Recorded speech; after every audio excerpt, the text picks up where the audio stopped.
changing and news breaks at lightning speed. Let us guide you through events and stories about global narratives and developments in geopolitics, diplomacy, foreign affairs, and world economy. Get factual and multi-angle perspectives on stories around the globe. Global Television brings you Diplomatic Perspective every Monday and Friday at 9 p.m. with Ramsey Enoch Agbo. Diplomatic Perspective, the world in front of you.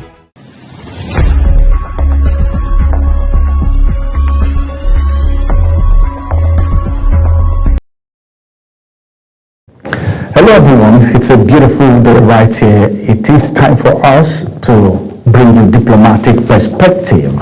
A Diplomatic Perspective is that program where we look at things happening around the globe. And of course, today we want to look at something very important. I know you will really love it because it's something that has to do with the blue economy. My name is Ramsey Enoch Agbo, and my guest will be joining me via Zoom as we talk about foreign direct investment, evaluating opportunities in Nigeria's blue economy. My guest is Captain Caleb Danladi. He's going to be joining me via Zoom as we look at this topic. But as a matter of fact, you know, a lot of people hear about blue economy. A lot of people talk about direct investment. Some people don't even know that the foreign direct investment is something that is very important. And of course, the blue economy has not, in recent times, done badly. More so that attention has been there. We could remember that the minister actually made some very fantastic moves, and a lot of foreign investors would be interested in our own blue economy for certain reasons. But do we have that running for us as a nation? So today we want to evaluate if at all there are opportunities in Nigeria's blue economy. My guest, like I said, is Captain Danladi Caleb, or we can say Captain Caleb Danladi. Of course, he is a maritime expert and he'll be joining me via Zoom. It's good to have you join us this evening, Captain. Thank you. Thank you very much. Let's get into the conversation proper. Like I was saying, we're looking at the blue economy. Once again, thank you for joining us on A Diplomatic Perspective, Captain. Thank you very much for having me. Good evening, viewers. All right, let's get into the conversation now. I've already talked about the fact that the blue economy is one juicy part of the economy, but then we don't know how much opportunities are available, especially in the Nigeria's blue economy. Let's get started from here. You are a maritime expert. Now, how would you, first of all, define Nigeria's blue economy? A lot of people may hear blue economy and they don't know what we are referring to. When we say blue economy, what are we referring to before we go into the conversation proper? Okay, thank you very much for this important question. First of all, before we discuss about Nigerian blue economy, it's very important for us to discuss what is blue economy. So I will start with blue economy. Blue economy has to do with sustainable use of ocean resources for economic growth, for job creation, for and sustainable use of ocean, which is very important. So that is a starting point. Looking at Nigeria, Nigeria is strategically located along the Gulf of Guinea, and we have over 853 kilometers of waterways, which is a huge blessing. And we have over 10,000 kilometers of navigable inland waterways, out of which about 3,000 are navigable. So if you look at the country today, the Nigerian blue economy represents one of the most strategic assets. However, it is being underutilized. Why do I say it's being underutilized? Because there's a huge potential to be able to tap into the blue economy. We have to look at the coastal tourism. the maritime transportation, which is very, very important and crucial.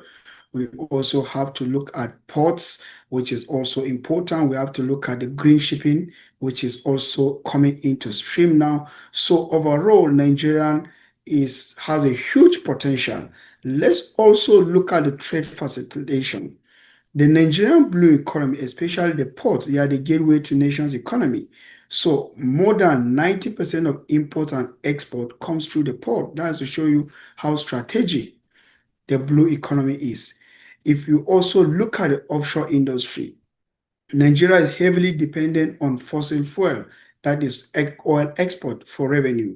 And most of this exploration has been carried out at sea, which shows a huge and enormous potential of the blue economy. So the blue economy holds a huge potential, and it also have the capability to drive jobs. How do I say it can drive jobs? It can drive jobs in several ways. It can drive jobs when it comes to direct, indirect, and also in views. Direct job creation has to do with the workers that work in ports themselves, such as the port managers, the captains themselves. We also have the seafarers. We also have the clearing and forwarding agents that work there. So they create job opportunities.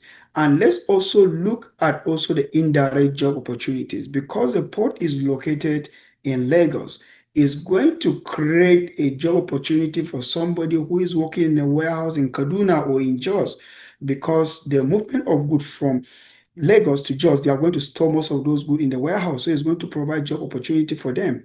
Let's also look at ports, because ships comes in and out of port and they need to bunker. It creates employment opportunity for people who are also working in the bunkering section of the port, which is important. Let's also look at the job creation when it comes to the induced impact. The induced impact has to do with, let's look at the real estate, because there is a port located in Lagos. A lot of the port workers will need accommodation to be able to stay. What will happen is going to induce the real estate company to build more properties, and is going to create job opportunity for engineers, for artisan workers, for welders that are going to work there. So there's a huge and enormous potential. Now, there's also been increasing emphasis when it comes to decarbonization and shipping. That simply means that it provides us with a huge opportunity for us to de-invest from the fossil fuel and look into alternative source of fuel supply. By doing that, is going to create employment opportunity for people who are working in dry dock through retrofitting of new ships. Is going to create employment opportunity for alternative fuels. People who are going to work there. Is also great to create employment opportunity, because there's an increased emphasis when it comes to ESGs, environmental sustainability and governance. So there will be job creation now for ESGs auditors. There will be job creation now for environmental auditors, which is important. But let's also look at why we have these potentials. It's very important, and is the key for us to look at some of the challenges of the blue economy, which I strongly believe we'll talk that as we go into. Look at the challenges, and that's going to come much later. But now, let's look at the sustainability of all of these things that you've talked about. Well, the positioning of Nigeria at the Gulf is very important, and but are we really taking advantage of it? That's the question. Are we taking advantage of it? So far, based on your experience, are we taking advantage of it? Looking at how far we've been able to come as far as blue economy is concerned. Can you repeat your question? Because you are coming broken. Okay. I said, how have we been able to take advantage of Nigeria being at the Gulf of Guinea, because it's a good position? How far have we been able to take advantage of that? Okay, if I might get you right, you say how far can we go in investment or challenges? No, the positioning, Nigeria, like when you were explaining, you talked about the fact that so broken that Nigeria is strategically located along the Gulf of Guinea. All right. So how have you been able to maximize this opportunity of the positioning of Nigeria at the Gulf of Guinea? Of what advantage is it? Okay, that's a very important question. Nigeria is strategically located along the Gulf of Guinea, which is also a major shipping route when it comes to the Indian and the Atlantic Ocean, because it's a route that connects the Southern Atlantic Ocean also to Europe. So the location of Nigeria is quite strategic. So let's also look at the opportunities that exist. Now, there has been a tension, a war in the Middle East, and that has caused a lot of ships to reroute via the Cape of Good Hope through the African Horn, which is very important. Why do they reroute? They reroute to avoid being attacked or being hit, and it's going to create a lot of opportunities. One of the opportunities is going to create is because now when the ships reroute, the number of days the ship spends in this voyage increases. If they're supposed to go via Suez Canal and the journey is 7 days, and if they reroute their ship towards the Cape of Good Hope, it's going to take them additional maybe 10 days. What does that mean? It means that they need to stop over to take bunkering, to take stores, to take fuel. And that is also an opportunity for ship chandlers in Nigeria, actually, because most of those ships have to stop for bunkering, they have to stop for storing, they have to stop for crew change. So it's going to also create employment opportunity, and it's also going to generate revenue also to our country. However, we also look at the challenges that comes with it. One of the challenges, it means that when the ships are rerouting, it means that they are going to burn more fuel, they are going to emit more cargo, and there's this emphasis now that have to do with decarbonization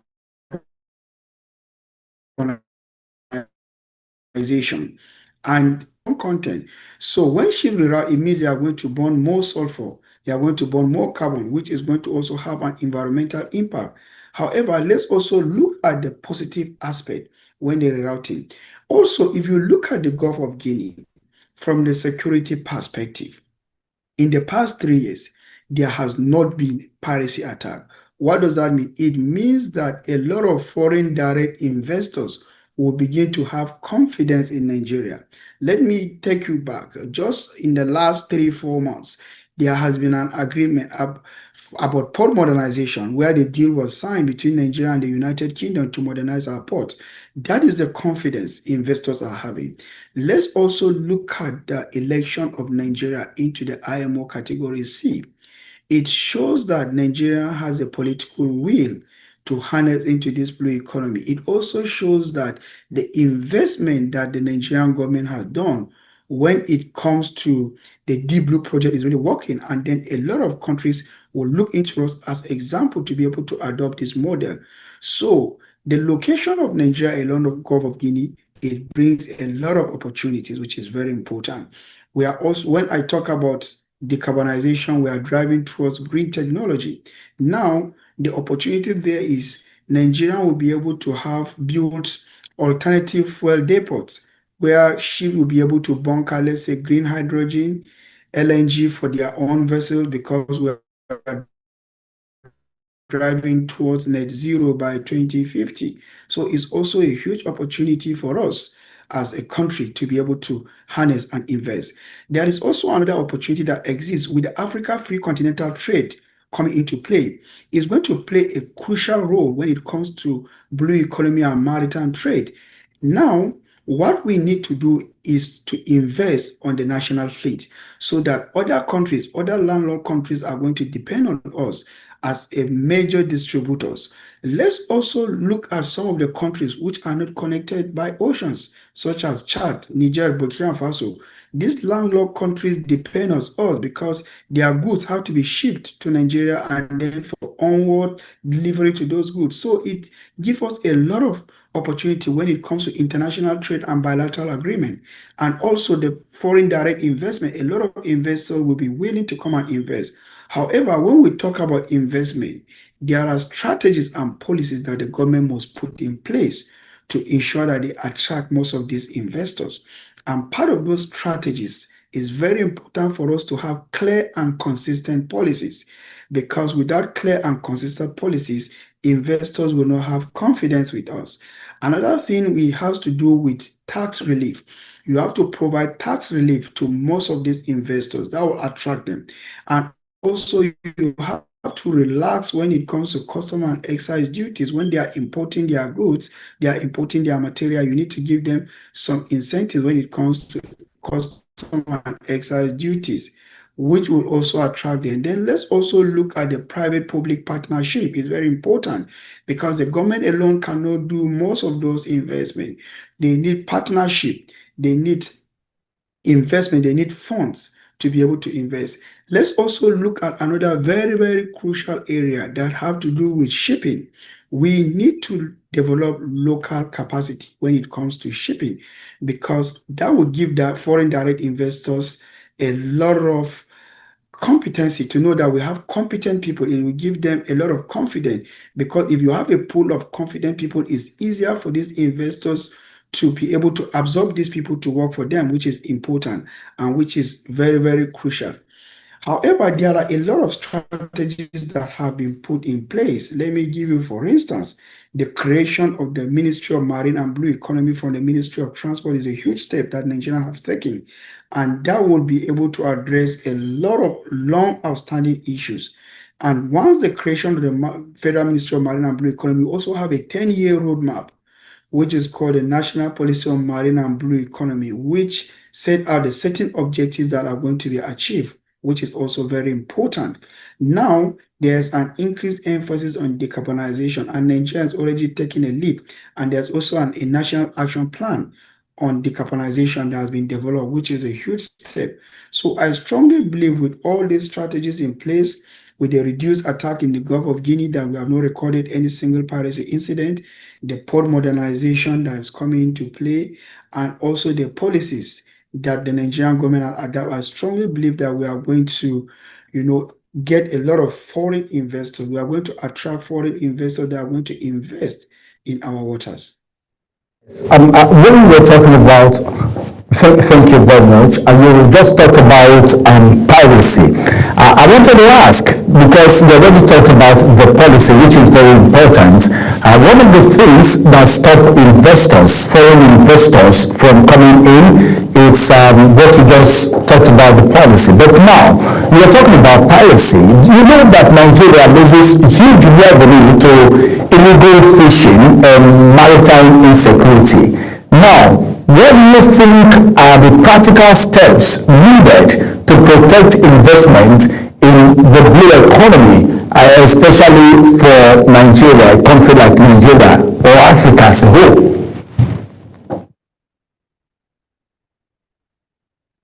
Please, can you repeat your question? You are coming so broken that it's difficult to... Okay, I'm saying, what practical steps can be taken, all right, to prevent maritime insecurity?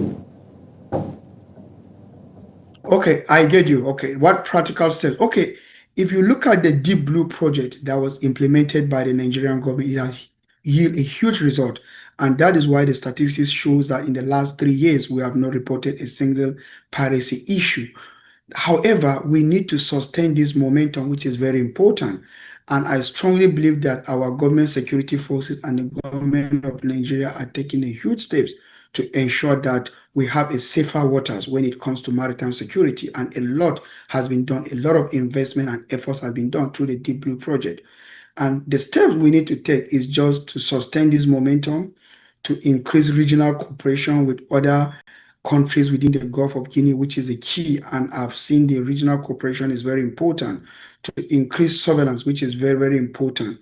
We must also invest when it comes to state-of-the-art equipment for surveillance, which is very, very important. We must invest in drones, which is very, very crucial and key. Human capital development is very, very important, because you need people for this surveillance. We must invest aggressively when it comes to human capital development, and also clear and consistent policies are very, very important and crucial when it comes to sustenance. However, I strongly believe that with the right steps that have been put in place, I strongly believe that our waters will continue to be safe and secured. All right, that's beautiful. All right, our time is fast spent. I think it's now time for us to look at the challenges. We say we're going to talk about that. Can we look at the challenges? Okay, we talk about the blue economy. Blue economy is a very, very huge sector, like I mentioned earlier. Blue economy, you have to do with coastal tourism, you have to do with shipping, you have to do with maritime logistics, you also have to do with maritime and offshore installation. So it's a huge. So I'm going to talk about one sector which you also asked me to discuss in the earlier step. That has to do with ports. We have challenges when it comes to ports in the country, and most of those challenges that we have is about obsolete infrastructure. Some of the infrastructure are old, some of the quays are getting old, which has also resulted in long waiting time of vessels. The long waiting time of vessels have resulted also in congestion. That's another challenge.